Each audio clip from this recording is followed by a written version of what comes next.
वेद राखे विदित पुराण प्रसिद्ध राख्यो, राम नाम राख्यो अति रसना सुधीर में, हिंदू की चोटी रोटी राखी है सिपाहन की, खांदे में जनेऊ राख्यो माला राखी गरी में, मिडी राखे मुगल मरोड़ी राखे पातशाह, बेरी पीसी राख्यो वरदान राख्यो कर में, राजन की हद राखी तेगबल शिवराज, देव राख्यो देवल स्वधर्म राख्यो घर में. म्हणजे देवळांचं रक्षण केलं, स्वधर्माचं रक्षण केलं आणि स्वतःच्या स्वराज्याच्या सीमांचं देखील रक्षण केलेलं आहे शिवाजी महाराजांनी. ह्याच्यावरून कळतं की आपल्या स्वराज्यामध्ये कडक शासन असणं किती गरजेचं आहे. कारण का जर ते शासन कडक असेल आणि ती शिक्षा देखील तिथे कडक असेल तर पुढे कोणीही ती चूक करायला धजावणार नाही. रात्री झोपताना दिव्याची वात विझवून झोपा, विस्तवास उंदीर घेऊन जाईल आणि घोड्यांचा जो चारा आहे तो जाळून टाकेल, उपासमारीने घोडे मरतील. हे पत्रात लिहिलं आहे शिवाजी महाराजांनी की जर तुम्हाला इतिहास घडवायचा असेल तर तुम्हाला भूगोल जाणणं गरजेचं आहे. नमस्कार. पॉडकास्टच्या डबोल्यामधून आज आपण कसला खजिना लुटायचा आहे. आज थोडा ना खरं तर अभ्यासाचा विषय आहे, पण तरीही इंटरेस्टिंग आहे. इतिहास विषय म्हटला की आपल्या सगळ्यांच्याच कपाळावरती आठ्या येतात, कारण त्या वंशावळी आणि सनावळ्या पाठ करा आणि त्या लक्षात ठेवा, पेपरमध्ये लिहा, या सगळ्याचा कंटाळा येतो. पण हाच इतिहास जर आपल्याला गोष्टी रूपातून समोर आला किंवा 70mm स्क्रीनवरती जर बघायला मिळाला तर मात्र आवडतो की नाही. मग अशाच ह्या स्क्रीनच्या माध्यमातून सुद्धा आपण आज असाच अभ्यास करूया. खरं तर अभ्यास नाही हो, गप्पाच मारूया.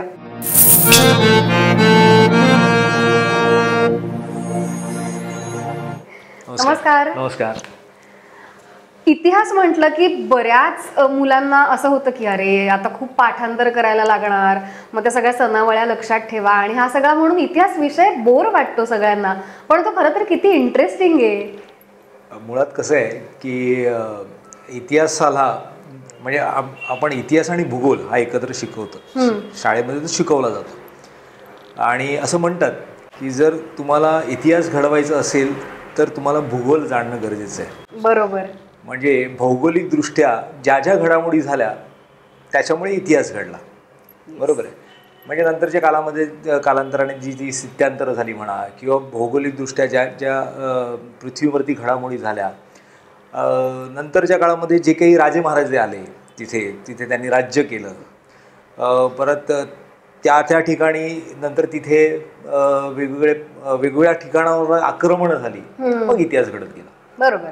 इतिहास मुळातच त्याच्यामध्ये लिहिलेलं आहे की आज आणि उद्या अभ्यासण्यासारखी जी गोष्ट आहे इतिहास, म्हणजे आजचा तो अभ्यास उद्या परत करणं गरजेचं आहे. त्यामुळे तुम्हाला येणारा भविष्यकाळ कसा असेल किंवा तो भविष्यकाळ कसा सुधारावा तो इतिहासामधला अभ्यास केल्यानंतरच कळतो. म्हणून इतिहास अभ्यास करणं खूप गरजेचं आहे. मला वाटतं चर्चिल यांचं वाक्य आहे की the farther you look back the further you will go ahead. म्हणजे तुम्हाला तुमच्या भूतकाळातल्या गोष्टी ज्या घडलेल्या आहेत त्याचा जर नीट अभ्यास केला वर्तमानात तर तुमचं भविष्य तुम्ही घडवू शकता. म्हणून इतिहास महत्त्वाचा आहे. नक्कीच नक्कीच. पण आपण हा इतिहास विसरतो किंवा अनेकदा असं सुद्धा होतं की प्रत्येक विचारवंताच्या म्हणा किंवा प्रत्येक इतिहासकाराच्या अभ्यासातून वेगवेगळ्याच काहीतरी गोष्टी समोर येतात आणि मग आपण नक्की कशावरती विश्वास ठेवायचा असा आपल्याला प्रश्न सुद्धा पडतो आणि म्हणून ते थोडं कन्फ्युजन पण निर्माण होतं. नाही, बरोबर. कसं आहे की प्रत्येकाचं इतिहास बघण्याचा दृष्टिकोन म्हणजे आता संदर्भासहित इतिहास मांडणं की मला काही संदर्भ मिळाला आणि त्याच्यामध्ये मी इतिहास मांडला किंवा तर्कशास्त्राप्रमाणे पण इतिहास मांडला जातो. म्हणजे एखादी घटना घडलेली आहे पण त्याचा इतिहासाशी असा संदर्भ नाही आहे, मग त्याची भौगोलिक रचना काय आहे, त्याच्या अवतीभोवती काही घडलेल्या घटना आहेत का, मग त्याचा अभ्यास करून मग तर्कशास्त्राप्रमाणे ही घटना अशी घडलेली असेल म्हणून इतिहास. पण कालांतराने समजा इतिहासामधला तो संदर्भ मिळाला, समजा आपण म्हणू शकतो की पत्रांच्या माध्यमातून मिळाल्या किंवा एखाद्या शिलालेखाच्या माध्यमातून मिळाल्या किंवा एक कुठला तरी प्रसंग नंतर त्याला जोड देणारं काहीतरी मिळालं तर मग तो नव्याने इतिहास परत लिहिला जातो. म्हणून इतिहास हा वेळोवेळी बदलणारा असतो. म्हणजे आज जर मी तो एक सिद्धांत मांडला तर तो उद्या बदलेलच. बरोबर. कारण का साहजिकच आहे, मला उद्या एखादा संदर्भ मिळाला तर तो बदलला जाईल. तो ठाम तोच आहे असं सांगता येत नाही. हा एकदा ठामपणे तो संदर्भ मिळाला की तो ठाम होता, हा हेच आहे, हाच इतिहासात घडलेली घटना आहे. बरोबर. आणि जेव्हा आपण सगळेच जण इतिहासाचा पहिल्यांदा विचार करतो तेव्हा आपल्या समोर महाराष्ट्राचा, आपल्या गडकिल्ल्यांचा इतिहास येतो आणि अर्थातच पहिल्यांदा इतिहास म्हटल्यानंतर आपल्या समोर नाव येतं ते छत्रपती शिवाजी महाराजांचं. अलीकडे SSC बोर्ड सोडून दुसऱ्या कुठल्या बोर्ड्समध्ये फारसा छत्रपती शिवाजी महाराजांचा इतिहास शिकवला जात नाही, पण आपल्या लहानपणी मात्र आपण सगळेच जण पहिल्यांदा इतिहास विषय म्हटला की महाराजांचा इतिहास शिकलेलो आहोत. आणि मग तो इतिहास शिकत असताना मग तोरणा असेल, मग महाराजांचं बालपण असेल, दादोजी कोंडदेव असतील, असे अनेक विषय समोर येत जातात, पण ते तेवढ्यापुरतेच असतात. पण पाठ्यपुस्तकाच्या बाहेर सुद्धा महाराजांचा इतिहास किती व्यापक आहे आणि आपण त्याचा अभ्यास का नाही करायला जात? म्हणजे मी सांगताना नेहमी सांगतो की अथांग समुद्रासारखं आहे शिवचरित्र जे आहे. म्हणजे मुळात शिवचरित्र हे अथांग समुद्रासारखं आहे आणि त्या समुद्रामध्ये अनेक असे सुंदर सुंदर मोती दडलेले आहेत शिवचरित्रामधले, आणि ते अभ्यासण्यासाठी खोल खोल जावं लागेल. जितकं खोल जाता येईल तितकं जावं आणि ते एक एक क्षण निवडून वेचून काढावे. कारण का शिवचरित्र मुळातच बालपणापासूनच सुरुवात होतं. म्हणजे छत्रपती शिवाजी महाराजांचं बालपण कसं होतं आणि त्या बालपणामधनं त्यांनी इतका मोठा प्रवास केलेला आहे आणि स्वतःचं साम्राज्य निर्माण केलेलं आहे. इतक्या मोठ्या मोठ्या सत्ता इथे नांदत आहेत आणि त्या प्रस्थापित झालेल्या आहेत, पण त्यांच्या विरुद्ध उभं राहून आपलं स्वतःचं स्वराज्य निर्माण करणं शून्यापासून. उदाहरण दाखल आपण समजू त्यांचं वयच त्या काळात त्यांनी 15 वर्षाच्या वयात सुरुवात केली आणि त्यांचं पूर्ण कालखंड 50 वर्षाचा आहे. मग 35 वर्षामध्ये त्यांनी इतकी मोठी कामगिरी केलेली आहे, तर ह्या 15 वर्षामध्ये त्यांनी काय केलं हा अभ्यासण्यासारखं आहे की त्याच्यावरती संस्कार कसे झाले, जो इतिहास माहिती नाही तो जाणून घ्यायचा आहे. की आई वडिलांनी त्याच्यावर काही संस्कार केले, त्यांच्या आई वडिलांनी काही संस्कार केले असतील, शहाजीराजांचं स्वप्न काय होतं किंवा जिजाऊ माँसाहेबांचं ध्येय काय होतं, आणि त्या दोघांची ध्येयपूर्ती ही छत्रपती शिवाजी महाराजांमध्ये आहे. नंतर आपण म्हणतो ना की आज अभिमानाने आपण सांगतो की आज आपण सगळे आज 350वा राज्याभिषेक बघतोय आणि 350व्या राज्याभिषेकामध्ये आपण आहोत, या वर्षामध्ये आहोत, आणि शिवाजी महाराजांचा 350वा राज्याभिषेक आपण साजरा करतोय. ही किती मोठी गोष्ट आहे. बरोबर. म्हणजे अखंड हिंदुस्थानामध्ये सुवर्ण क्षणांमध्ये गणली गेलेली ही गोष्ट. एवढ्या मोठ्या आक्रमणांना सामोरं जाऊन शिवाजी महाराजांनी स्वतःचं सर्व सार्वभौम असं सिंहासन इथे आपल्या महाराष्ट्रात निर्माण केलं. हे अभ्यासण्यासारखं आहे आणि ते केव्हापासून सुरू केलं. आता तुम्ही बोलता बोलताच उल्लेख केला की शिवाजी महाराजांच्या वयाच्या 15 वर्षानंतरचा इतिहास आपल्या समोर येतो, पण त्याचा आधीचा फार येत नाही. तर तुमच्या वाचनातनं तुम्ही जो अभ्यास केलाय त्यामधून हा इतिहास तुमच्या समोर नक्कीच आलाय, तो आपल्या सगळ्या प्रेक्षकांना ऐकायला आवडेल. कवी परमानंदांनी शिवभारतम नावाचा एक ग्रंथ रचलाय. तो संस्कृतमधला ग्रंथ आहे आणि त्याच्यामध्ये त्यांच्या अगदी बालपणापासून म्हणजे शहाजीराजांचा तर उल्लेख आहेच, जिजाऊ माँसाहेबांचा उल्लेख आहे, त्याच्यानंतर शिवाजी महाराजांच्या जन्मापासून ते नंतरच्या काळापर्यंतच जाईल. म्हणजे त्यांच्या बाललीला कशा आहेत, मग त्या बाललीला कशा आहेत, त्या शिवनेरीवरती जन्म झाला आहे त्यांचा शिवाजी महाराजांचा, आणि त्यांनी एक सुंदर उदाहरण दिलेलं आहे की बाळकृष्ण कसे त्या ह्याच्यामध्ये अंगणात वावरत आहेत, हळूच आईचं नजर चुकवून मातीचा बकणा तोंडात घालत आहेत, त्या प्रकारच्या लीला त्यांनी त्याच्यामध्ये लिहिल्या आहेत. भिंतीवरती उन्हाचा कवडसा पडलाय, तो कवडसा पकडून देण्यासाठी ते आईकडे हट्ट करत आहेत. किती सुंदर आहे. नंतर स्वतःचीच जी सावली आहे ती पकडण्याचा प्रयत्न करत आहेत, मोठा घराचा उंबरा ओलांडण्याचा प्रयत्न करत आहेत.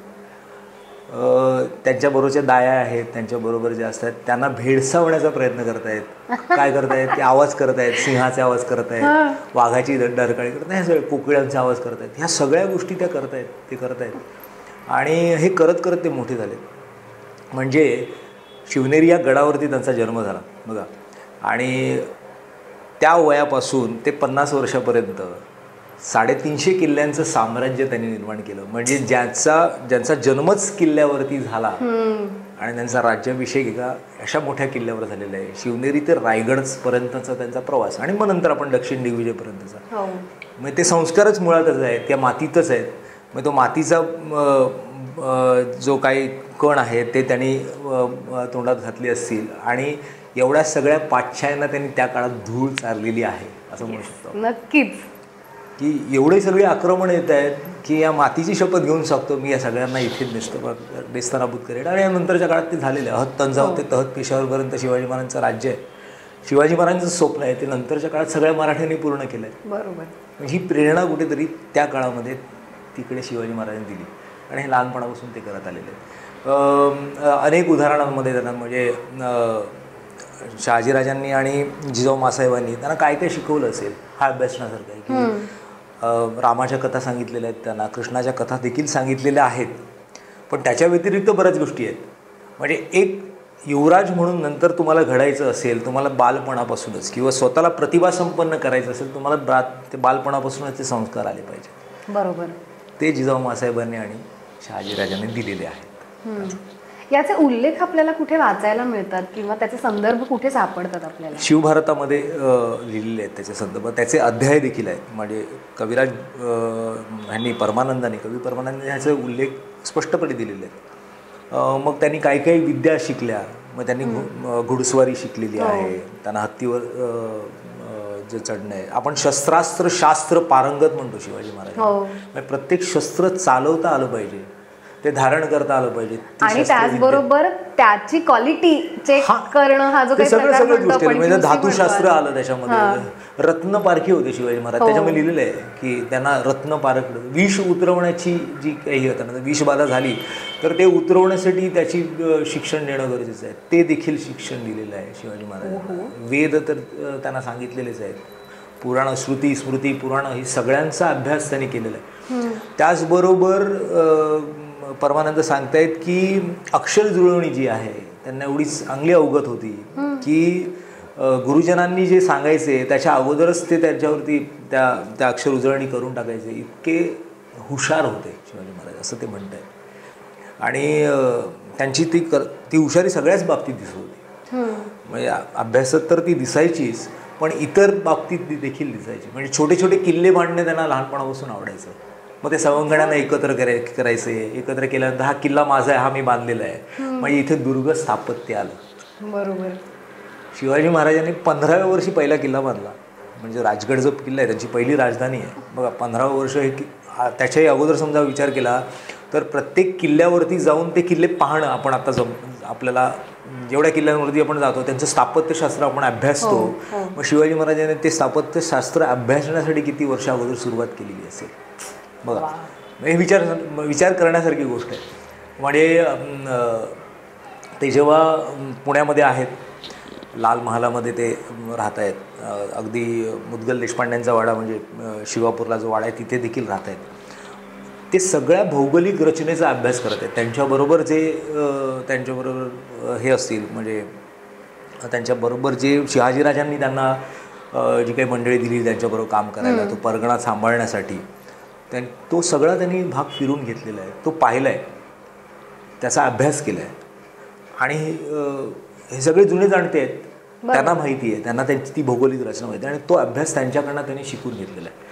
त्यामुळे मला वाटतं काय की अशा प्रकारचे किल्ले बांधणं ती कला अवगत करून घेतली त्यांनी की ती कुठलाही किल्ला कसा बांधावा, त्याचं दुर्ग स्थापत्य कसं असावं ते त्यांनी शिकलेले आहेत. दुसरी गोष्ट, जे तेव्हा शहाजीराजांनी त्यांना बंगळूरला बोलवलेलं होतं, बंगळूरला ते गेलेत, तिकडे विजयनगरचं साम्राज्य बघितलं आहे. विजयनगर केवढं मोठं साम्राज्य आहे आणि तिकडची शिल्पकला आहे, तिकडचं स्थापत्यशास्त्र, इतकं सुंदर स्थापत्यशास्त्र. पण हे कुठल्या तरी एका परकीय आक्रमकांनी ते उद्ध्वस्त केलं हे देखील त्यांना माहिती होतं. मग आपण आपले दुर्ग किती बळकट करावे लागतील आणि ते कसे करावे, कुठे करावे, कारण दुर्गाचं शास्त्र आहे, दुर्ग हे शास्त्र आहे, बरोबर, दुर्ग नीती आहे, ती अवगत होती शिवाजी महाराजांना, ते त्यांनी अभ्यासलेलं आहे. दुर्गम भागात दुर्गमाती अतिदुर्गम म्हणजे अशा अतिदुर्गम भागात किल्ले बांधावेत म्हणून राजगड किल्ला त्यांनी तो बांधलेला आहे सुरुवातीला. अशा गोष्टी शिवाजी महाराजांनी 15 वर्षात त्यांनी पहिला किल्ला बांधला आणि मग अगदी 50 वर्षापर्यंत 360 किल्ल्यांचं साम्राज्य आहे. मग शिवाजी महाराजांचं वाक्य सभासद बकरीमध्ये येतं, पाहायला मिळतं आपल्याला की हजरतीस 360 किल्ले आहेत.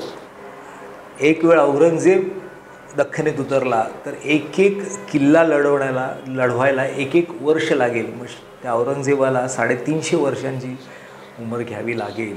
ह्या गराड्यातच औरंगजेब नंतर इथेच गाडला गेला. म्हणजे दिल्लीचा पातशाह मराठ्यांना नेस्तनाबूत करण्यासाठी एवढा लांबचा प्रवास करून सह्याद्रीत उतरलेला आहे आणि या भिंगारमध्ये तो नंतरच्या काळामध्ये तो गाडला गेला. म्हणजे शिवाजी महाराजांचं दुर्ग स्थापत्य जे आहे, दुर्ग नीती जी आहे ती या सगळ्या गोष्टीवरून कळते की दिल्लीपती बादशाह काय घेऊन आलेला की मराठ्यांना मी नेस्तनाबूत करेन, एक एक किल्ला मी लढवेन आणि तो जिंकेल. ते नाही करता आलेलं आहे. कधी कधी अभ्यासात ती कळतं की शिवाजी महाराजांचे एक एक किल्ले 7-7 वर्ष, 4-4 वर्ष, 3-3 वर्ष लढलेले आहेत, लढवले त्यांच्या किल्लेदारांनी. मग ह्याच्यावरनं कळतं की शिवाजी महाराजांचं दुर्ग स्थापत्य आणि काय आहे असं आहे. आपल्या सगळ्यांसाठीच म्हणजे आबालवृद्धांसाठी शिवाजी महाराज म्हणजे एक प्रेरणास्थान आहे. बरोबर. पण मग त्यांच्या बालवयात किंवा त्यांच्या घडण्याच्या काळात महाराजांची प्रेरणास्थानं कोण होती? मी तर सुरुवातीपासून सांगेन की आपण अभ्यास करताना हे म्हणतो की आपण पहिले कोण आपले गुरु आहेत, आई आणि वडील. साहजिकच आहे. वडिलांनी काय केलं आहे की वडिलांनी अनेक अशा मातब्बर सरदारांपैकी एक म्हणजे निजामशाही आहेत, आदिलशाही आहे, मुघल आहेत, ह्यांच्या विरुद्ध लढाया केल्या आहेत आणि अगदी स्वतःची एक स्वराज्य निर्माण करण्याची क्षमता स्वतःमध्ये आहे ही शहाजीराजांना पण अवगत होती. शहाजीराजे पण प्रयत्न करत होते की आपल्याला एक स्वतःचं स्वराज्य निर्माण व्हावं आणि तसे ते राजासारखेच राहायचे त्या काळात आणि हे कुठेतरी ते पाहत होते लहानपणापासून. त्याचबरोबर जिजाऊ मासाहेब आहेत आणि त्या जाधवांच्या कन्या आहेत, ते देखील एक मातब्बर सरदार आहेत त्या काळातले. म्हणजे हे कुठेतरी रक्तातच आहे. पण हे सतत महाराज पाहत आहेत की आपली आई देखील म्हणजे कमी वयात बघा पुण्याचा परगणा जेव्हा त्यांना ते मिळालेला आहे किंवा जहागीर तेव्हा मिळालेली आहे आणि तिथे गाढवाचा नांगर फिरवला आहे, तो फिरवला गेलेला आहे. तिथे कोण शेती करत नाही आहे, सगळ्या गोष्टी ओसाड झालं आहे सगळं. आणि ह्या प्रसंगामध्ये जिजाऊ मासाहेब पुढाकार घेत आहेत. जिजाऊ मासाहेब काय करत आहेत की शेतकऱ्यांना आपल्याला जवळ केलं पाहिजे. मग ह्याच्यासाठी सोन्याचा फाळ लावून आपण नांगरणी करूया जेणेकरून शेतकऱ्यांना आपल्याला सांगता येईल की आता आपलं राज्य आलं आहे, आपलं स्वराज्य आलं आहे, ते सुराज्य करायचं आहे. ह्याच्यासाठी तुम्ही एकत्रित व्हा, सोन्यासारखं पीक पिकवूया आणि सोन्याचा नांगरणी फाळणी करूया. हे शिवाजी महाराज एकत्र आहेत त्यांच्याबरोबर, बाळशिवबा त्यांच्याबरोबर ती नांगरणी करतात. हे संस्कार आहेत की मला शेतकऱ्याला जिवंत ठेवलं तर माझं स्वराज्य समृद्ध होईल, तो वाढेल. आणि हे खूप मोठं काम, हे संस्कारच त्यांच्यावरती लहानपणापासून आहे. म्हणून शेतकऱ्यांचं धोरण शिवाजी महाराजांच्या नंतरच्या काळामध्ये तुम्हाला अभ्यासाला मिळतं. बरोबर.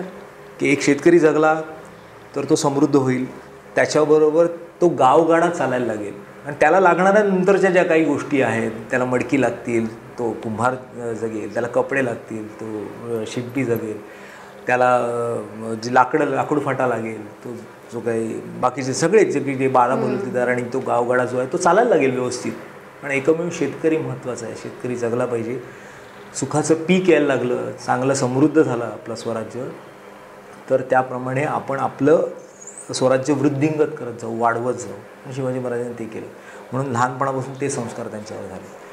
मग आपण म्हणतो शिवाजी महाराजांना प्रजाहित दक्ष राजा आहे शिवाजी महाराज, है ना, प्रजेसाठी काम करणारे आहेत. आणि ते दिसतं त्यांच्या नंतरच्या पत्रांमधून दिसतं, नंतरच्या त्यांच्या शेतकरी विषयक धोरणांवरनं दिसतं असे. खरं तर त्यांची सगळीच धोरणं म्हणजे आजच्या राज्यकर्त्यांनी सुद्धा अभ्यासण्यासारखी आहेत. म्हणजे प्रत्येक मुद्द्यावरचं फक्त शेतकऱ्यांबद्दलच असं आपण नाही म्हणू शकत. शेतकऱ्यांसाठी असेल, त्यांच्या सरदारांसाठी, त्यांच्या मावळ्यांसाठी त्यांनी जी धोरणं राबवली होती ती सुद्धा तितकीच उत्तम प्रकारे, आणि त्याच्या नोंदी आहेत ना या सगळ्याच्या. म्हणजे त्यांनी जे काही नंतरच्या काळामध्ये प्रशासन केलं, प्रशासनाची व्यवस्था जी म्हणू शकतो आपण की प्रशासक कसा असावा, मग ही उदाहरणं त्यांना बालपणापासून आहेतच. म्हणजे एक डिसिप्लिनरी ॲक्शन आपण म्हणून त्यांनी पहिला न्यायनिवाडा त्यांनी 16व्या वर्षी केलेला आहे. म्हणजे एका स्त्रीवर बदअमल झाला आहे आणि त्याच्यासाठी रांझ्याच्या पाटलाचे त्याने हातपाय कलम करण्याचे आदेश दिलेले आहेत. 1646चं पत्र आहे ते. आणि हे आदेश शिवाजी महाराजांनी दिलेले आहेत. शिवबा 16 वर्ष वय आहे त्यांचं, 1630चा जन्म आणि 1646चं पत्र आहे. ह्याच्यावरून कळतं की आपल्या स्वराज्यामध्ये कडक शासन असणं किती गरजेचं आहे. कारण का जर ते शासन कडक असेल आणि ती शिक्षा देखील किती कडक असेल तर पुढे कोणीही ती चूक करायला धजावणार नाही, ती चूक होणारच नाही, एवढं डिसिप्लिनरी ॲक्शन होते. आणि प्रशासन तसं असेल, सुशासन असावं अर्थात. आणि प्रशासकीय व्यवस्था तशी शिस्तबद्ध असेल तर तुमचं स्वराज्य घडतं किंवा तुम्ही ते अबाधित राहू शकतं, ते संरक्षित राहू शकतं.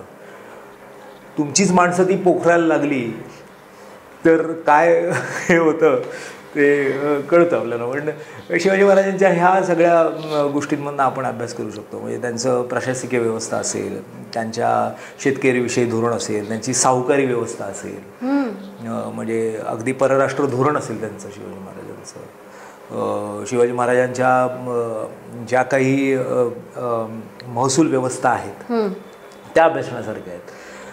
बरं, त्यांनी अनेक किल्ल्यांवरती जे बांधकामं करण्यासाठी एक ठराविक तरतूद करून ठेवलेली आहे राखीव निधीची, ती कशी व्यवस्था त्यांनी केलेली आहे. शिवाजी महाराजांना father of the Indian navy म्हटलं जातं. आपण एका ओळीमध्ये आपण त्यांना हे करतो, पण ते किती मोठं आहे का, एवढा मोठ्या सामुद्रिक सत्ता इथे नांदतायत. म्हणजे बलाढ्य आहेत. म्हणजे असं नाही आहे की त्या छोट्या आहेत. आपल्याला माहिती आहे वास्को दी गामा तिकडनं आलेलं आहे आणि इथे 14व्या शतकामध्ये आला आहे आणि नंतर 1961 पर्यंत पोर्तुगीजांची सत्ता इथे नांदत होती. म्हणजे एवढी मोठी बलाढ्य सत्तेला देखील त्यांनी अंकुश ठेवलेला आहे, अंकुशच ठेवला आहे की आमच्यावरती राज्य करायचं असेल तुम्हाला तर ते करता येणार नाही. तुम्ही इथे कुठल्याही प्रकारचा राज्य लोभापायी तुम्ही येऊ शकत नाही किंवा आपल्या जमीन लोभापायी तुम्ही येऊ शकत नाही. इथे आम्ही उत्तम शासन करते आहोत आणि ते आमचं शासन आम्ही करू, हे प्रकर्षाने शिवाजी महाराजांनी सांगितलेलं आहे प्रत्येकाला. म्हणजे ते इंग्रज असतील, पोर्तुगीज असतील, फ्रेंच, अगदी हबशी असेल, म्हणजे जो सिद्धी आहे तिकडे मुघलांना देखील सांगितलेलं आहे. म्हणजे एवढ्या मोठ्या सामुद्रिक सत्तांना सामोरं जाऊन आपल्या स्वतःच्या स्वराज्याच्या सीमा बळकट करून त्या संरक्षित करायच्या. म्हणजे कविराज भूषणांचं वाक्य खूप चांगलं आहे त्याच्यामध्ये. म्हणजे काव्य आहे ते, वेद राखे विदित पुराण प्रसिद्ध राख्यो, राम नाम राख्यो अति रसना सुधीर में, हिंदू की चोटी रोटी राखी है सिपाहन की, खांदे में जनेऊ राख्यो माला राखी गरी में, मिडी राखे मुगल मरोड़ी राखे पातशाह, बेरी पीसी राख्यो वरदान राख्यो कर में, राजन की हद राखी तेगबल शिवराज, देव राख्यो देवल स्वधर्म राख्यो घर में. म्हणजे देवळांचं रक्षण केलं, स्वधर्माचं रक्षण केलं आणि स्वतःच्या स्वराज्याच्या सीमांचं देखील रक्षण केलेलं आहे शिवाजी महाराजांनी, असं कविराज सांगतात. म्हणजे किती मोठी गोष्ट आहे. म्हणजे हा त्यांच्या चरित्राचा पूर्ण तो गाभा आहे म्हणू शकतो आपण, तो अर्थ आहे की शिवाजी महाराजांचं चरित्र असं आहे हे सांगतं शिवाजी महाराज. वा. शिवाजी महाराजांच्या काळामध्ये जे साहित्यिक होते किंवा आता तुम्ही कविराज भूषणांचा उल्लेख केलात, तर असे बरेच त्या काळातले कवी असतील ना, तर तत्कालीन साहित्यामधनं जे महाराजांचं व्यक्तिमत्व आपल्या समोर येतं ते कशा प्रकारचे? अगदी, म्हणजे कविराज भूषण तर आहेतच. म्हणजे कविराज भूषण हे त्यांना नंतरच्या म्हणजे साधारण एक राज्याभिषेकाच्या अगोदर त्यांच्या इथे आलेले आहेत आणि ते उत्तरेतले कवी आहेत. एवढा लांबचा प्रवास करून इथे महाराष्ट्रात आलेत, रायगडावरती राहिलेत आणि शिवाजी महाराजांवरती एक असं काव्य रचलं की जे रीतिकाळात रचलेलं गेलेलं एकमेव काव्य आहे.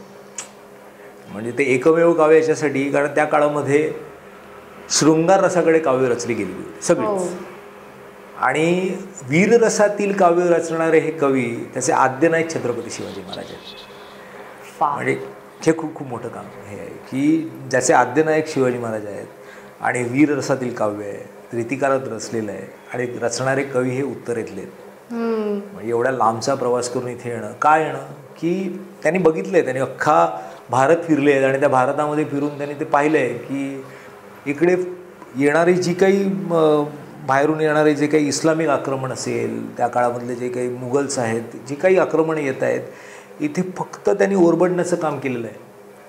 स्वतःची सत्ता प्रस्थापित करून तो धर्म प्रस्थापित करण्याचा प्रयत्न केला आहे. शिवाजी महाराज एकमेव स्वतः सार्वभौम सिंहासन तयार करतायत आणि ह्यांना सगळ्यांना विरोध करतायत. तर त्यांचे काय आहे, ते प्रजाहित राजा असा कोण आहे ते बघण्यासाठी ते इथे आले आणि सगळीकडे त्यांचं जो बघतायत ते तिथे की इकडे गेल्यानंतर त्यांचं नाव येतं आहे की अमुक एक ठिकाणी शाहिस्तेखानाला त्यांनी हे केलं, परास्त केलं आहे, एका ठिकाणी कारतालब खानाला मारलं आहे, खडणशाही अफजल खानाचा वध केला आहे, हे सगळं ऐकतायत, ते बघतायत. सगळीकडनं ज्या अष्टदिशांनी शिवाजी महाराजांचंच नाव त्यांना दिसतंय म्हणून ते आकर्षित झाले. म्हणून त्याने ते बोलतायत की मला शिवाजी महाराजांकडे आल्यानंतरच माझं चित्त स्थिरावलं. मी इतक्या राजांकडे गेलो आणि त्या इतक्या राजांकडे जाऊन शेवटी मी शिवाजी महाराजांकडे आल्यानंतर माझं चित्त स्थिरावलं, असं ते म्हणतात. वा. म्हणजे आणि हे एकदम युवक आहेत कवी, म्हणजे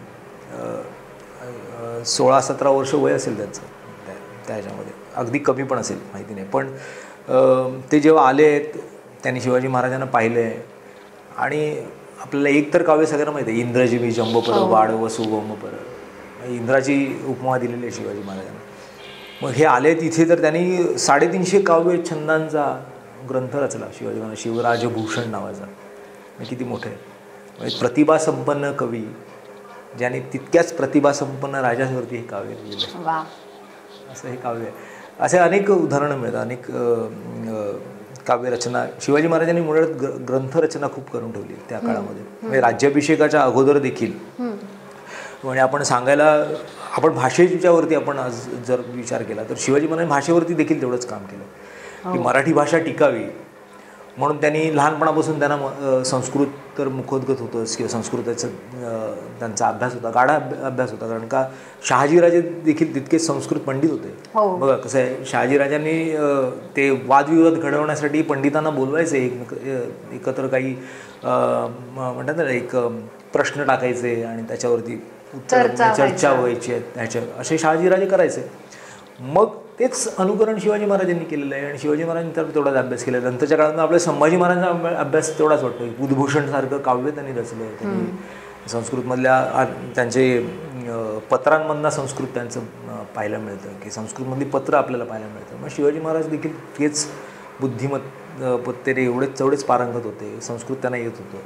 आणि अनेक भाषांचा अभ्यास त्यांना करणं देखील गरजेचं असावं. कारण काय तिथे वेगवेगळ्या सत्ता आहेच, म्हणजे इंग्रजी देखील आहेत, पोर्तुगीज देखील आहेत, आणि पर्शियनमधनं हे जे उर्दू आणि मुघल जे आलेले आहेत त्यांची देखील एक वेगळी भाषा आहे. मग हे अवगत असणं गरजेचं आहे. एक राजा जेव्हा आपण एका ह्याच्यावरती आपलं स्वतःचं स्वराज्य निर्माण करतो, ते सगळं अवगत असणं गरजेचं आहे. आणि त्याप्रमाणे त्यांनी लोकं देखील आपल्याबरोबर ठेवली की ही सगळी भाषा आपल्याला अवगत असणं गरजेचं आहे. मग मराठी भाषाचा पुरस्कार कसा करावा, की मराठी भाषा जास्तीत जास्त वापरात कशी यावी, ह्याच्यासाठी राज्यव्यवहार कोश त्यांनी निर्माण केले. आपल्याला माहिती आहे. म्हणजे पर्शियन आणि फारसी शब्दांचा प्रभाव या मराठीवरती इतका होता की पत्रांमध्ये देखील ते फारसी मराठी शब्द एकदम एकत्रितपणे यायचे, सहजपणे वापरले जायचे. आणि तो प्रभाव बरोबर साहजिकच आहे, 12व्या शतकापासून तो होत होता, आलेला आहे. आणि नंतरच्या काळामध्ये ते आजही आपण मराठीमध्ये इंग्रजी शब्द घुसलेले आहेत. म्हणजे मी नेहमी असं बोलतो की सकाळी आपण उठल्यानंतर दंतमंजन लावतो का, असं बोलतो, टूथपेस्ट लावतो. हे हा एक हे झालं. त्या काळामध्ये असे शब्द आलेले असतील आणि ते काढायचे आपल्याला आणि स्वतःची मराठी भाषा टिकवायची, म्हणून त्यांनी शब्दकोश तयार करून घेतला.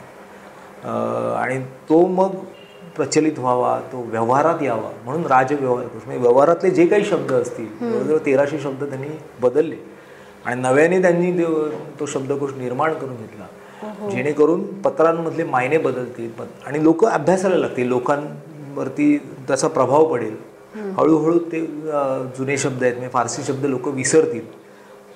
हा पुढाकार शिवाजी महाराजांनी त्या काळात केलेला आहे, अत्यंत महत्त्वाचं आहे.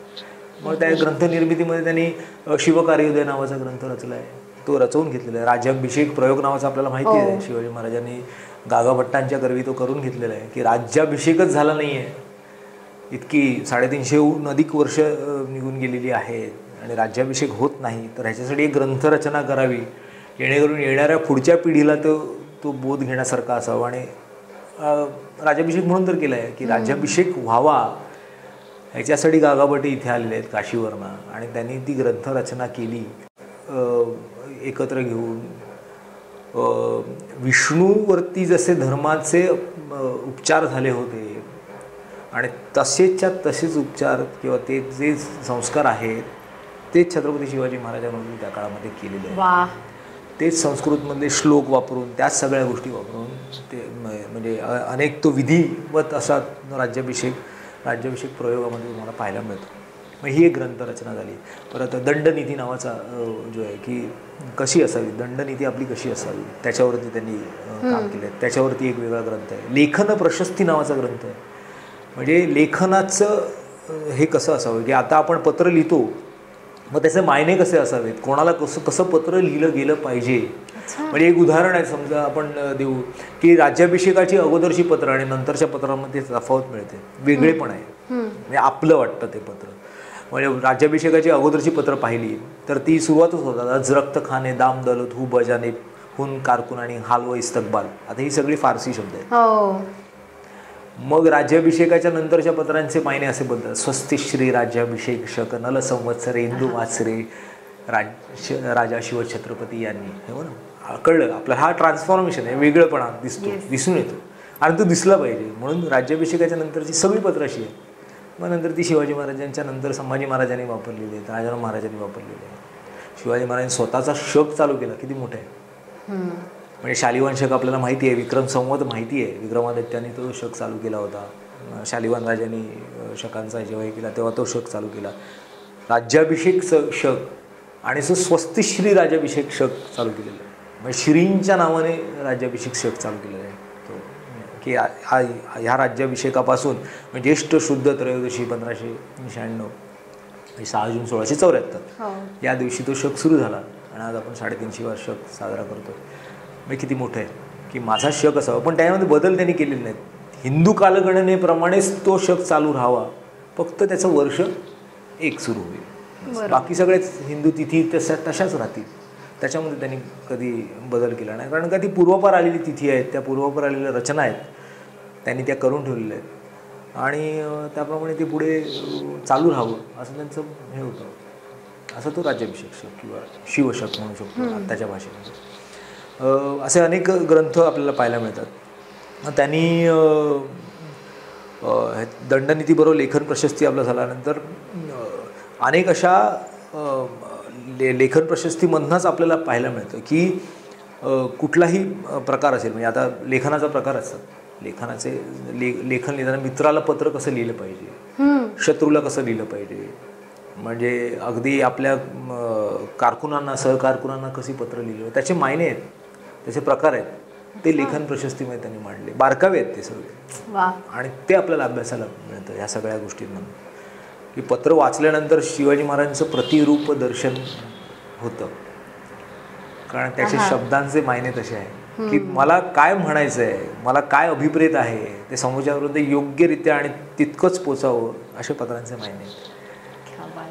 म्हणून पत्र अभ्यासणं गरजेचं आहे. की म्हणून ते मोडी लिपीला त्यांनी नंतरच्या काळामध्ये जी उभारी दिली असं म्हणू शकतो आपण, की 12व्या शतकापासून मोडी लिपी सुरुवात आहे. म्हणजे त्याचा उगमच 12व्या शतकात झालेला आहे आणि तो हळूहळू शिवाजी महाराजांच्या काळापर्यंत येईपर्यंत अजून प्रगल्भ होत गेली, चांगलीच होत गेली. शिवाजी महाराजांनी त्याच लिपीला पुढे राजव्यवहारात वापरावी याच्यासाठी ती तशी ठेवली, बदल नाही केला आहे. कारण का फारसी आहे तिथे, फारसी लिपी येते. बघा परकीयांनी आधी काय केलं की परकीयांनी आधी त्यांची लिपी ही इथे वापरात यावी ह्याच्यासाठी पत्रव्यवहार तसाच सुरू केलेला आहे.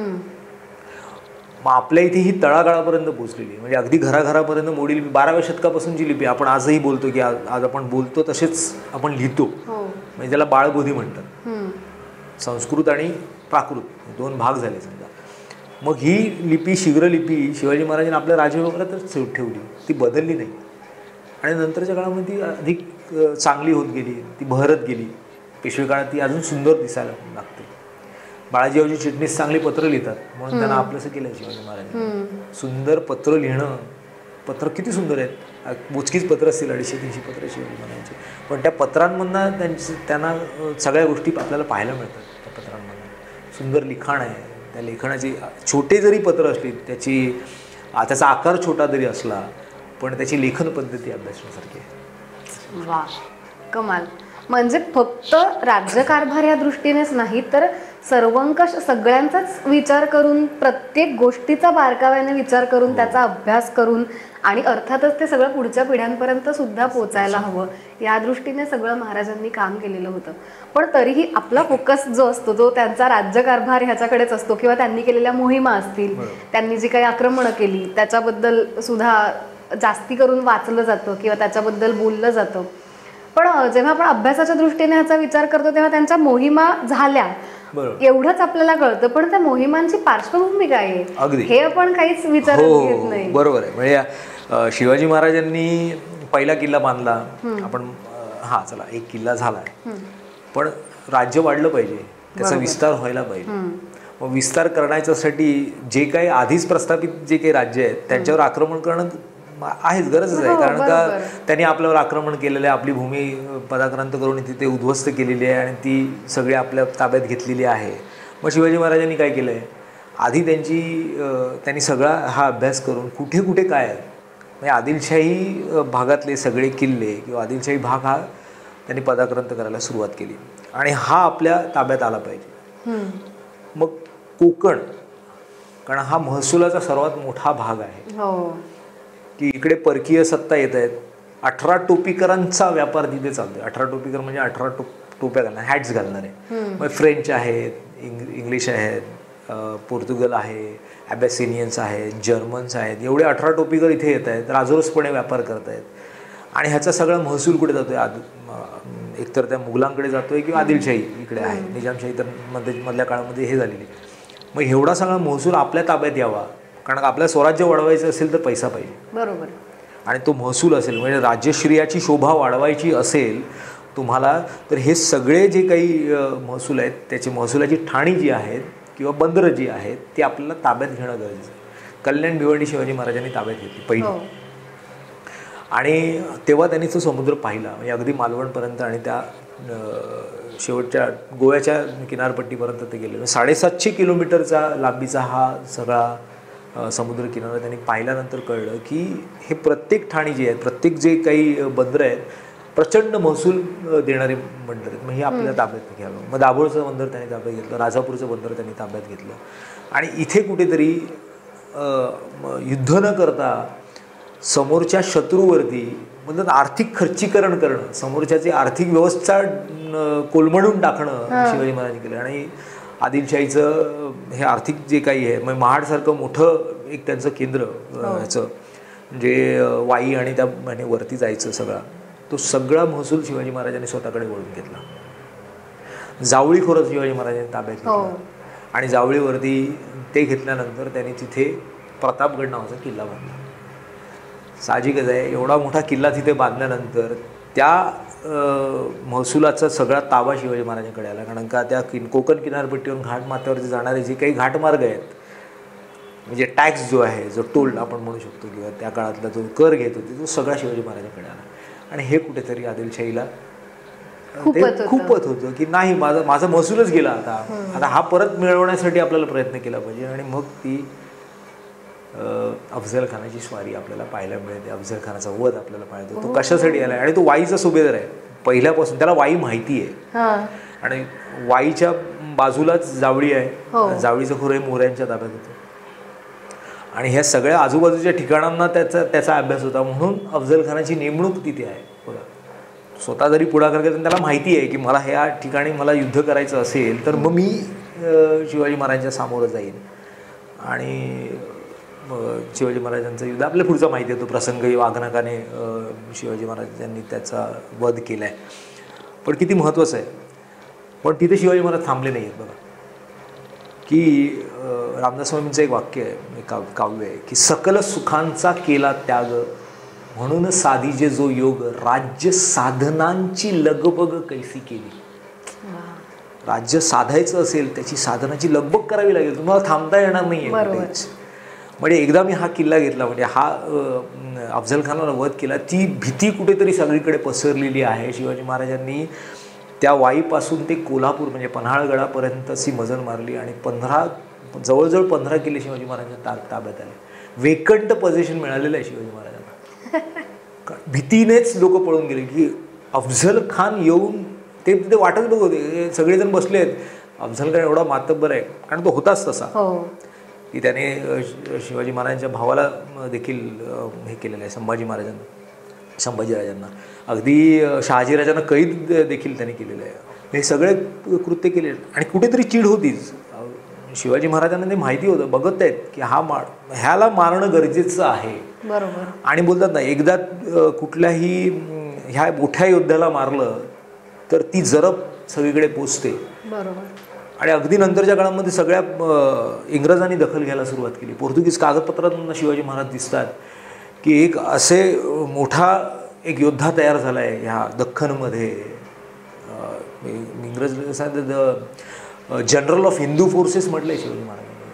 आणि ह्या अफझल खानाच्या विरुद्ध त्यांनी मोहिमा सुरू केल्या आहेत. आणि नंतर आदिलखाहीचा बराचसा मुलक शिवाजी महाराजांनी स्वतःच्या ताब्यात घेतला. कल्याण भिवंडी घेतल्यानंतर त्यांनी आरमारी व्यवस्था आधी आता आपल्याला प्रथम केली पाहिजे, कारण का आपल्याला ह्या सगळ्या अनसिक्युअर्ड बॉर्डर्स आहेत त्या सिक्युअर्ड करणं गरजेचं आहे. मग कोस्टल गार्डिंग करण्यासाठी माझ्याकडे काय पाहिजे, माझ्याकडे आरमार हवं. मग कल्याण भिवंडी आणि पनवेलला त्यांनी आरमारची निर्मिती सुरू केली आहे. आणि आरमार निर्माण करताना बघा, आपण कधी ॲडव्हान्स राहणं गरजेचं आहे. मी नेहमी सांगतो की मुलांनी अद्ययावत काही जी टेक्नॉलॉजी आहे ती देखील आपल्याला आपल्याजवळ असावी आणि त्याप्रमाणे आपलं कार्यपद्धती बदलावी कालांतराने. शिवाजी महाराजांनी ते केलेलं आहे. किंवा आपल्याकडे असा अद्ययावत असा आरमार किंवा टेक्नॉलॉजी नव्हती, तंत्रज्ञान विकसित नव्हतं म्हणा. कालांतराने ते खूप वर्ष निघून गेले. म्हणजे कदंबांचा आरमार होतं त्या काळामध्ये, पण एवढा मोठा कालावधी गेलेला आहे, ते विसर पडलेलं आहे. मग हे आरमार कोण बनवतं आहे? पोर्तुगीज बनवत आहे. पोर्तुगीजांचं बलाढ्य असं आरमार आहे, चांगलं लढाऊ नौका बनवत आहेत. मग ह्यांना हायर केलं आहे शिवाजी महाराजांनी. फेर्नाव विएगास आणि लेंताव विएगास हे 2 जणं आपलं पोर्तुगीज जणं आपलं आरमार बनवत आहेत. त्यांच्याबरोबर 360 कर्मचारी आहेत, 350 कर्मचारी आहेत. आणि हे सगळे पोर्तुगीज आहेत. शिवाजी महाराजांना आरमार बनवतात. त्यांना माहिती आहे, शिवाजी महाराजांना हे देखील माहिती आहे की कालांतराने हे निघून जाणार आहेत. मग काय केलं आहे, मग आपली माणसं म्हणजे आपला तिकडचा कोळी समाज असेल, आपला भंडारी समाज असेल, त्यांना त्यांच्यामध्ये ठेवावं. आणि नंतरच्या काळामध्ये ते तिथे शिकलेले आहेत. आणि आपल्याला मग कळतं की शिवाजी महाराजांनी एवढं मोठं आरमार निर्माण केलं. आणि मग समुद्राचं कोस्ट गार्ड करणं, कारण तिथे कोण आहे, सिद्धी हा सर्वात मोठा उपद्रव आहे शिवाजी महाराजांच्या. ते उंदीर म्हणतात त्याला, की हा उंदरासारखा आपलं स्वराज्य कुरतडतोय. मग ह्याच्यावरती अंकुश ठेवायचा आहे. मग त्यांनी जलदुर्गांची निर्मिती केलेली आहे. सिंधुदुर्ग किल्ला बांधला आहे शिवाजी महाराजांनी. आपलं ह्या पोर्तुगीजांवर लक्ष ठेवण्यासाठी सिंधुदुर्ग किल्ला बांधला. मुरुड जंजिराच्या समोर कासावेटेवरती पद्मदुर्ग नावाचा किल्ला बांधला.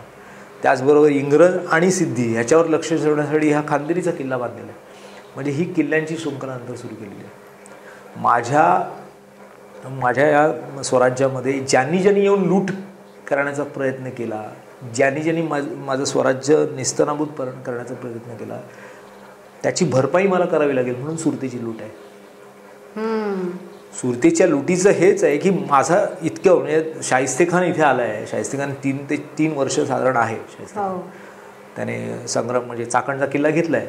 आणि चाकणचा किल्ला घेतल्यानंतर त्याला माहिती आहे की कोकण जोपर्यंत आपल्या हातात येत नाही तोपर्यंत परत तेच आहे, आर्थिक जे काही गणित आहे ते तुम्हाला ताब्यात घ्यावं लागतं.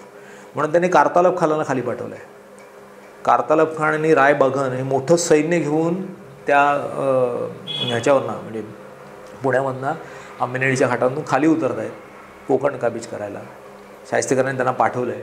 शिवाजी महाराजांनी त्या उंबरखिंडीच्या लढाईमध्ये त्याला पराभव केलेला आहे आणि पूर्ण परास्त केलेलं आहे. कमी म्हणजे एवढ्या सुंदर प्रकारे ते अभ्यासण्यासारखं आहे. उंबरखिंडीची लढाई एवढीच हे आहे. त्या शिवाजी महाराजांची युद्धनीती तिथे कळते की मला जर माझं स्वराज्य टिकवायचं असेल तर माझं हे कोकण जायला नाही पाहिजे माझ्या हातात. मग तिथे त्यांना परास्त केलेलं आहे. आणि मग शाहिस्तेखानाची लढाई आपल्याला माहिती आहे. शाहिस्तेखानाची बोटं तोडली आहेत आणि तो परत गेलेला आहे. मग ही 3 वर्षाची लूट झालेली आहे माझ्या स्वराज्याची, ह्याची भरपाई मला सुरतेच्या लुटीनं होणार.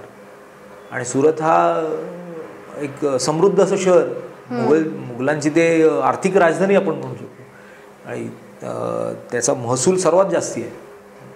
बरेच व्यापारी आहेत तिथे, हिऱ्याचे व्यापारी आहेत, बरेच व्यापारी वर्ग तिथे आहेत. मग ह्या सगळ्यांना जे काही खंडणी देणार नाहीत, मी आलो आहे कशासाठी, माझी जी लूट आहे त्याची भरपाई करण्यासाठी, जे खंड देणार नाही आहे त्यांची मी लूट करणार.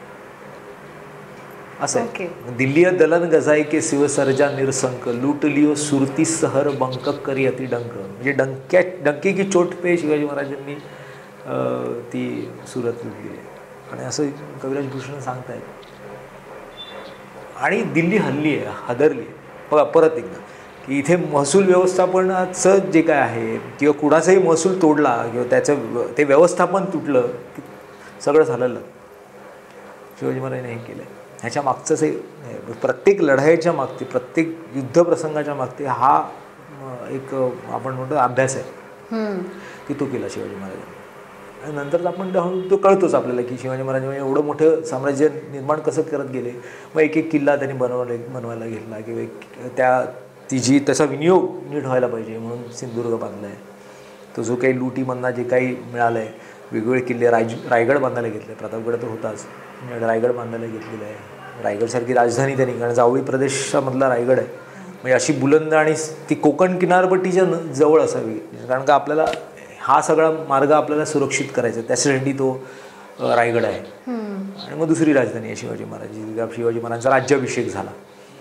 म्हणजे असं त्यांचं हा प्रवास कळतो आपल्याला याच्यामध्ये. वा, म्हणजे प्रत्येक गोष्टीमागे फक्त कुठल्याही मोहिमा असाव्यात किंवा कुठल्याही एखाद्या बादशाहीवरती म्हणा किंवा एखाद्या शाहीवरती आपल्याला स्वारी करायचे म्हणून नाही, तर त्या भविष्य काळात आपल्याला काय करायचं ह्या प्रत्येक गोष्टीचा विचार करून बारकाव्यांनी ह्या सगळ्या गोष्टी केलेल्या होत्या.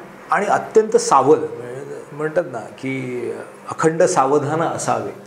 शिवाजी महाराज सावधपणे आहे, कुठलीही घाई नाही आहे. प्रत्येक ठिकाणी सावध राहून सगळ्या गोष्टी केलेल्या आहेत. आणि त्यामुळे ते मला स्वराज्य वाढत गेलं. आणि ह्या सगळ्या ज्या काही सत्ता आल्या, ज्या इस्लामिक सत्ता आहेत, त्यांना इथे नाहीच टिकाव धरायला पाहिजे, नाहीच. शिवाजी महाराजांनी ते प्रकर्षाने केलेलं आहे. म्हणजे तिथे मुघल असतील, आदिलशाही असेल, अगदी फ्रेंच असतील, हे इंग्रज असतील म्हणा, पोर्तुगीज असतील, यांना सगळ्यांना म्हणजे पत्रव्यवहारामधनं त्यांचं कळतं. आपण पत्रव्यवहार जे बघतो, म्हणजे आपण एकच लढाई आपण समजा घेतली इंग्रजांविरुद्धची, ती आर्मरी लढाई आहे खरं सांगायचं. म्हणजे Britain shall rule the waves, we will not be slaves असं अभिमानाने सांगणारे ब्रिटिश लोक ती लढाई हरलेले आहेत. आणि सामुद्रिक लढाई आहे, एवढी मोठी सत्ता समुद्रावरती नांदणारी, ती आपल्या ह्या नाविक युद्धामध्ये ते परास्त झालेले आहेत. खांदेरीचं ते युद्ध आहे 1679चं. आणि त्या 1679मध्ये शिवाजी महाराज किल्ला बांधतायत त्या खांदेरीवरती. आणि पोर्तुगीजांनी मुंबई बेट आंदोलन दिलं आहे. म्हणजे बघा, एक कुठल्या तरी बाहेरून येणारे सत्ता इथे भारतामध्ये येतात, आपली जमीन कोणतरी एक दुसऱ्याला आंदण म्हणून देऊन टाकतो. म्हणजे सगळंच राजरोसपणे चाललं आहे. तर तिथे किल्ला बांधतायत आणि हे सगळे इंग्रज बघतायत. इंग्रजांच्या एका ह्याने पत्रामध्ये वर्णन येतं की the fort in the hands of Shivaji, म्हणजे ती जी काही खांदेरीवरती जे काही बांधकाम होणार आहे ते बांधकाम झालं, it is a dagger pointed at Bombay. म्हणजे एक खंजीर खूपच उगारल्यासारखं असेल तर हे बंद करा. आणि त्यांनी प्रयत्न सुरू ठेवले की येऊन सांगायचं नाही हे आमचं बेट आहे. तर ते बांधणारे आहेत, मायनाक भंडारी आहेत, लाय पाटील आहेत, तिथे दर्यासारंग, हे सगळे बांधतायत तिथे किल्ला. म्हणजे सकाळी युद्ध करायचं, रात्री किल्ला बांधायचा. असं ते पत्रांमध्ये, हे आपल्या पत्रांमधनं कळत नाही, हे फक्त आणि इंग्रजांच्या पत्रांमधनं कळते की दिवसेंदिवस ती भिंत वाढत चालली आहे, तो किल्ला बनत चालला आहे, आम्ही काही करू शकत नाही, इंग्रज सांगतायत. मग त्यांनी एक मोठी फ्रिगेट मागूया बाबा आपण हे उद्ध्वस्त करण्यासाठी. मग ते सुरतेवरनं एक मोठी फ्रिगेट मागवत आहेत. शिवाजी महाराजांच्या गनिमी काव्याचं आपण उदाहरण किल्ल्यांवरती पाहिलेलं आहे, म्हणजे डोंगर दऱ्यांमध्ये पाहिलं आहे, पण समुद्रामध्ये देखील ते पाहिलं. उत्तम प्रकारे नियोजनबद्ध असं युद्ध तिथे झालेलं आहे. एकतर शिवाजी महाराजांच्या होड्या ह्या छोट्या आहेत, त्या मी 2 in 1 म्हणतो त्यांना, की ते शीड जर पडलं, कारण शिडाच्या होड्या आहेत सगळ्या, बघा शीड जर पडलं तर होडी चालत नाही. मग त्या नाविक लोक वल्लवतील अशा प्रकारचे त्या होड्या शिवाजी महाराजांच्या आरमारामध्ये होत्या. आणि ह्या ज्या मोठ्या सत्ता आहेत इंग्रजांच्या वगैरे आहेत, त्यांच्याकडे मोठे मोठे फ्रिगेट्स, मोठ्या गलबतं, ज्याचं शीड पडलं की संपलं सगळं. म्हणजे ते तिथेच थांबायचं, ते हलायचंच नाही. एकतर भरती आणि ओहोटीच्या वेळा आपल्या लोकांना माहिती होतं, अवगत होतं. मग तिकडची भौगोलिक रचना, परत इथे भूगोल आला की तिकडची भौगोलिक रचना एवढी सगळ्यांना माहिती होती की मला कुठल्या क्षणी मला आक्रमण करायचं आहे. म्हणजे आपल्याकडे प्रतिकूल आपण असू आणि आपल्या म्हणजे आपण शत्रूला तिथेच आपण हरवून त्याची जी काही नौका आहे तिथेच बुडवू, अशा प्रकारची रचना त्या युद्धामध्ये पाहायला मिळते. खांदेरीचं युद्ध बराच काळ चाललंय, साधारण 1 वर्षभर चाललं. म्हणजे ते प्रत्येक वेळेला ते हरलेच आहेत आणि शेवटी त्यांचं सांगतायत. म्हणजे सुरुवातीच्या काळामध्ये ह्या छोट्या होड्या आहेत शिवाजी महाराजांच्या, काही नाही, आमच्याकडे एक मोठं फ्रिगेट असेल ना, आम्ही यांना नेस्तनाबूत करू, उडवून टाकू, काही हे नाही राहणार. शेवटी त्यांचं पत्र येतं आहे. पत्रांमध्ये all the small boats deceive us with great admiration, असं पत्रांमध्ये पाहायला मिळतं की ह्या छोट्या सरपटणाऱ्या होड्या आम्हाला आश्चर्यकारकरित्या चकवतात, अशा होड्या आम्हाला आमच्या आरमारात पाहिजे. असं शिवाजी महाराजांच्या आरमाराचं कौतुक ब्रिटिश करत आहेत, आपण नाही करत. इथे शिवाजी महाराजांचं आरमारी धोरण कळतं की आरमाराबद्दलचं त्यांचं, आणि हे सगळं वाचायला मिळतं. रामचंद्र पंत अमात्याने आज्ञापत्र नावाचं एक ग्रंथ रचला, नंतरच्या काळामध्ये रचलेलं आहे. आता हे रामचंद्र पंत अमात्य कोण आहेत? जे सर्वात युवक, यंगेस्ट आपण म्हणू, त्या अष्टप्रधान मंडळामधले एक मंत्री. साधारण 24 वर्ष वय आहे त्यांचं त्या, आणि त्यांनी सगळ्या 5 छत्रपतींना त्यांनी पाहिलेलं आहे. त्यामुळे नंतरच्या काळामध्ये बोलतात ना, एक अनुभवी असं मिनिस्टरांपैकी एक, त्या राज्यव्यवहारामध्ये असणाऱ्या, त्यांनी शिवाजी महाराजांचं राजनीती लिहून ठेवली, ते आज्ञापत्रामध्ये आपल्याला वाचायला मिळतं. मग त्यांचं दुर्गकारण काय आहे, त्यांच्या आरमारी धोरण काय आहे, त्यांची वेतन व्यवस्था कशी आहे, हे सगळ्या गोष्टी आहेत, बारकावे आहेत छोटे छोटे. त्यांची महसूल व्यवस्था कशी आहे, हे सगळं त्याच्याबद्दल वाचायला मिळतं. आणि तोच प्रतिबिंब आहे शिवाजी महाराजांचं, की आज्ञापत्र म्हणजे वाचले की सगळंच कळतं की शिवाजी महाराजांनी कसं राज्य केलं असेल.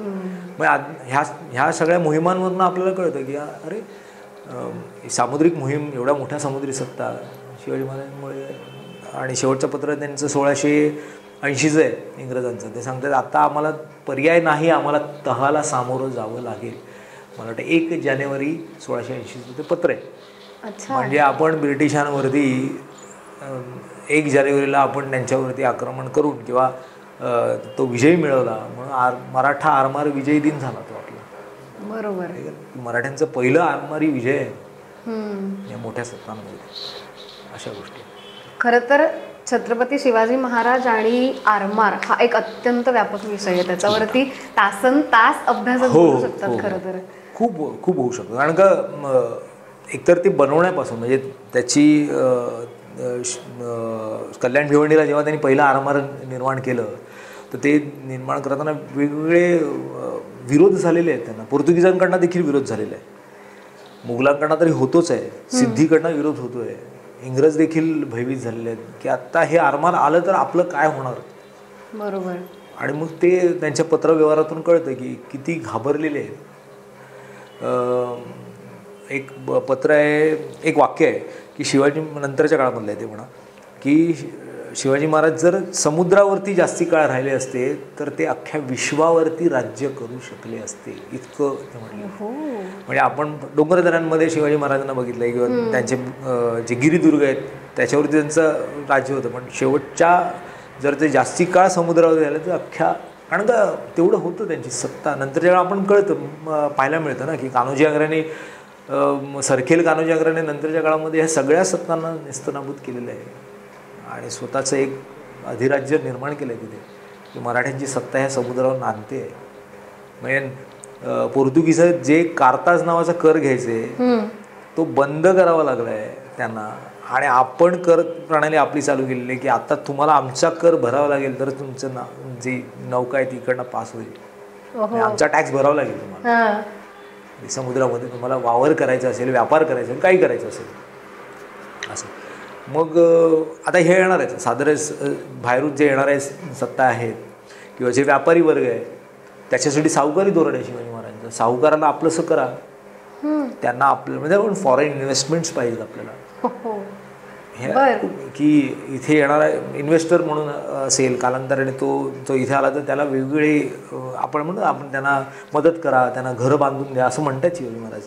त्यांना हवं नव्हतं ते बघा काय आहे, म्हणजे अगदी तुम्ही त्यांना आपलंसं केलं तर पुढे युद्धप्रसंगात वाम कर्ज मिळू शकतं, इन्व्हेस्टमेंट करतील कोणतरी, आणि ह्या माध्यमातून आपलं स्वराज्य अजून वाढेल. हे धोरण आपल्याला सावकारी धोरणामध्ये कळतं. त्याच्यामध्ये त्यांनी दुसरा एक मुद्दा असा टाकला आहे की हे फिरंगी वडकड सावकार नव्हेत. म्हणजे फिरंगी लोक हे सावकार नाही आहेत, हे जमीन लोभाबाई, स्थळ लोभाबाई येतात इकडे. हे स्वतःचं राज्य स्थापन करण्यासाठी येतात की आपल्या राज्यामध्ये ढवळाढवळ करण्यासाठी. तुम्ही ह्यांना लांब ठेवा.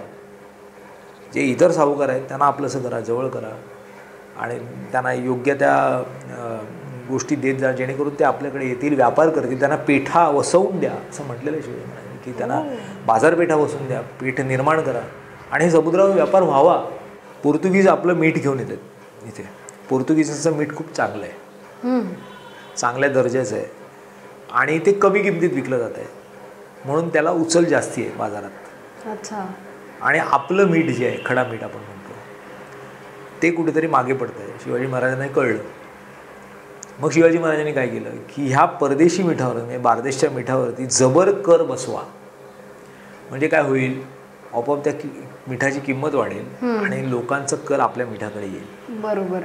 इथे स्वतःच्या भूमीमधील, स्वतःच्या देशामध्ये, स्वदेशातील गोष्टींना पुरस्कृत करणे आणि ते पुढे आणणं, ह्याच्यासाठी शिवाजी महाराजांनी ह्या गोष्टी केलेल्या आहेत. म्हणजे मिठावरती देखील कर बसवून आपलं मीठ कमी किमतीत असलं आणि हे असलं तरी ते जास्तीत जास्त विकलं जावं. इथे शिवाजी महाराजांच्या पत्रांमधून हे कळतं. हे किती महत्त्वाचं आहे की स्वदेशी भावना तिथे पाहायला मिळते. शिवाजी महाराजांची घोड्यांची पागा होती चिपळूण दळवटणे जे गाव आहे तिथे, आणि त्याच्या व्यवस्थेचं पत्र आहे.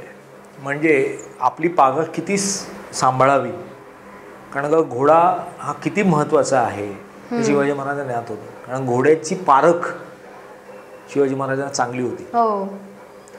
म्हणजे तो एक श्लोक आहे, त्याच्यामध्ये ते मांडत आहेत, आणि ते जायचे तिथे, ते जाऊन बघायचे आपले घोडे व्यवस्थित आहेत का, आणि ते नसतील तर त्या अधिकाऱ्याला त्यांना कडक शासन असायचं की बाबा त्याची सांभाळ करणं गरजेचं आहे, तुम्हाला सांभाळायचं आहे तुम्हाला, कारण का उद्या कुठलीही मोहीम आली तर ते आपल्याला कामाला येणार आहे. ते महत्त्वाचं आहे ते आपल्या स्वराज्यामध्ये.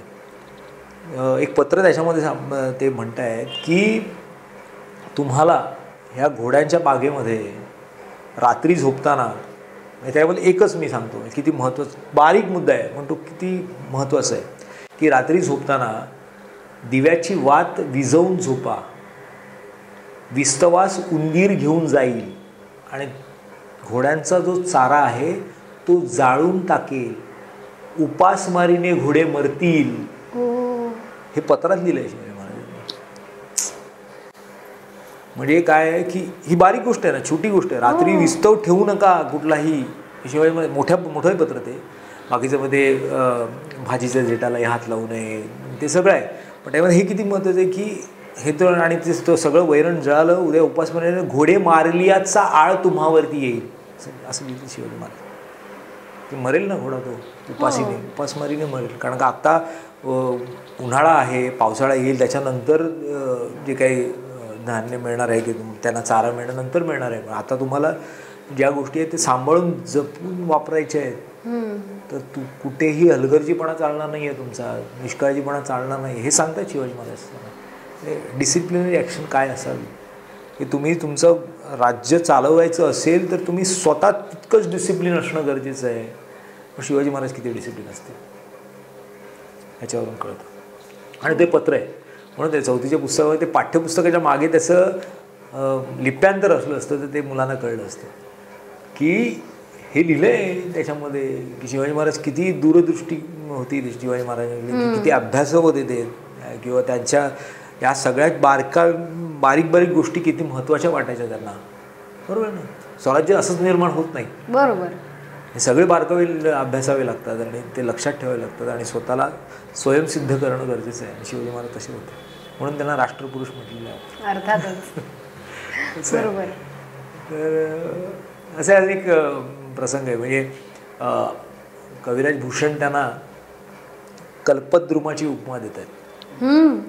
कल्पवृक्ष म्हणतात ते. ते म्हणतात एक कहे कल्पद्रुम है इमी पूरत है सबकी चित चाही, एक कहे अवतार मनोज के यो तन में अति सुंदरता है, वाह, भूषण एक कहे मही इंद्रियो राज विराजत बाड़ियो महा है, एक कहे नरसिंह है संघर, एक कहे नरसिंह है संगर, एक कहे नरसिंह शिवा है, एक कहे नरसिंह शिवा है. म्हणजे कल्पवृक्षापासून नरसिंहाचा अवतारच आहे शिवाजी महाराज. सगळ्या प्रसंगांचा त्याच्यामध्ये उलगडा होतो.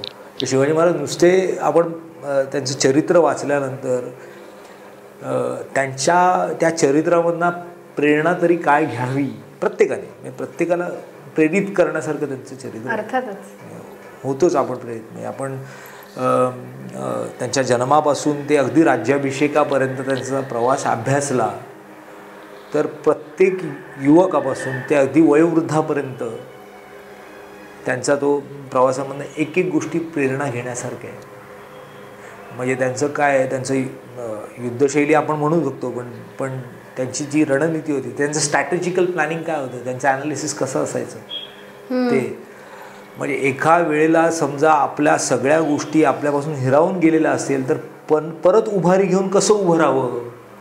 म्हणजे आहे ना, औरंगजेबच्या पुरंदरचा जो तह झाला आहे तो जर अभ्यास केला तर तो कळतं की पूर्णपणे आपण बॅकफूटला गेलेलो आहोत. पुन्हा आपल्याला उभारी घेऊन पुन्हा उभं राहायचं आहे आणि मग राज्याभिषेक करून घेतलेला आहे. ही एक प्रेरणा आहे. छत्रपती शिवाजी महाराज हे नावच एवढं व्यापक, एवढं मोठं आहे, अथांग आहे. जसं तुम्ही मगाशीच म्हणालात की सागरासारखं त्यांचं चरित्र आहे असं आपण नेहमीच म्हणतो. आणि खऱ्या अर्थाने जेव्हा आपण इतक्या बारीक बारीक पैलूंचा, बारकाव्यांचा अभ्यास करतो ना, तेव्हा आपल्याला कळतं की त्यांना जाणता राजा असं आपण का म्हटलेलं आहे. आणि त्याच्यातलेच निवडक पैलू, म्हणजे जसं मी सुरुवातीला म्हटलं की पाठ्यपुस्तकाच्या पलीकडचे शिवाजी महाराज कसे ते आपल्याला जाणून घ्यायचंय. तर मला वाटतं ही फक्त एक झलक होती त्याची. आणखी बरंच काही बोलण्यासारखं आहे या विषयावरती. तर पुन्हा एकदा तुमच्याशी या विषयावरती गप्पा मारायला नक्की आवडतील. पण आज हे जे छान मुद्दे तुम्ही मांडलेत, जे बारकावे छत्रपती शिवाजी महाराजांच्या व्यक्तिमत्वामधले, त्यांच्या राजनीतीमधले जे सगळे बारकावे मांडलेत, त्याबद्दल तुमचे मनापासून आभार. धन्यवाद. खऱ्या अर्थाने जाणता राजा कसा असावा ह्याचे विविध पैलू उलगडणारा आजचा हा पॉडकास्ट तुम्हाला कसा वाटला? पॉडकास्टच्या डबोल्याचा हा आजचा एपिसोड आम्हाला जरूर कळवा. आणि अर्थातच हा एपिसोड लाईक, शेअर कराच आणि त्याचबरोबर या चॅनलला सबस्क्राईबसुद्धा करा.